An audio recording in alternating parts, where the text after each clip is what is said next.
We're going to begin today's program looking more closely at a very exciting area of medicine, electrophysiology. Focused exclusively on treating those with irregular heartbeats, Tallahassee Memorial HealthCare's Cardiac Electrophysiology program, more commonly known as the EP program, is the oldest and most advanced in the region and home to 2 state-of-the-art electrophysiology labs. The electrophysiology program at TMH was established 17 years ago.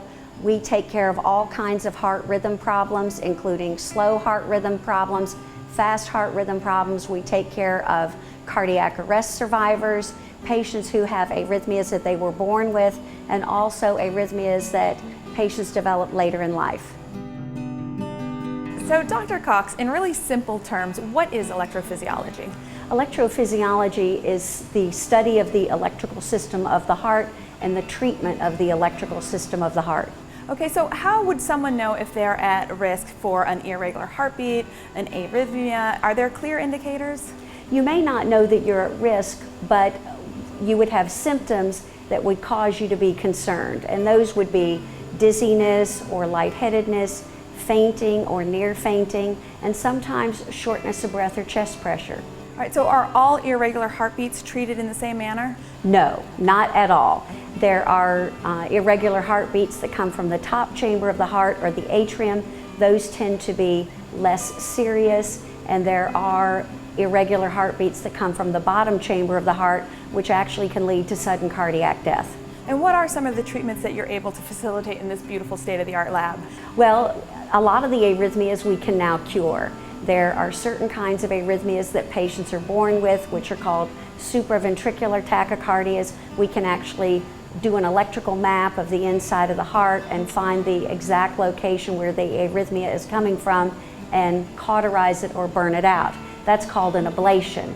Another type of arrhythmia that is really come to the forefront now is atrial fibrillation, and most patients up until very recently had to go on an oral blood thinner, and now there is a new procedure that we have that can eliminate the need for a blood thinner, and it's called the Lariat Procedure. In order to help these patients and reduce the risk of stroke, there is a procedure called the Lariat Appendage Ligation. The procedure is done under general anesthesia, and we have continuous monitoring of the blood pressure and of the heart through an ultrasound through the esophagus called the transesophageal echocardiogram. We create a puncture underneath the sternum that goes into the pericardium, which is the surface surrounding the heart, and we go from the vein in the groin into the left side of the heart, and through these 2 access points we insert wires, and these 2 wires meet in this left atrial appendage, and over that wire that we created, we advance the suture and tie the knot on the appendage, and this way we isolate it. There is essentially no scarring from the procedure because everything is done through puncture. They can be discharged home within 2 to 3 days. They can have a peace of mind that although they cannot take blood thinners to protect themselves from stroke, they have this procedure that offers them a protection from that complication.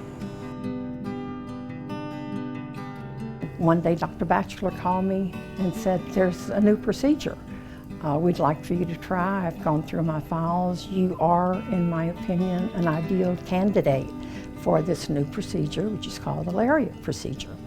Before the procedure, I had to live with my daughter. I was dependent on oxygen 24/7. I had to use a walker. I was confined to the home and had multiple therapists coming in. After the procedure, I moved back home. I'm living a perfectly normal life now, better than most people my age.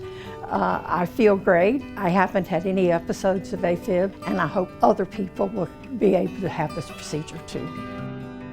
Dr. Silberman, as the newest member of the EP team, what drew you to this program and more specifically to this group of professionals?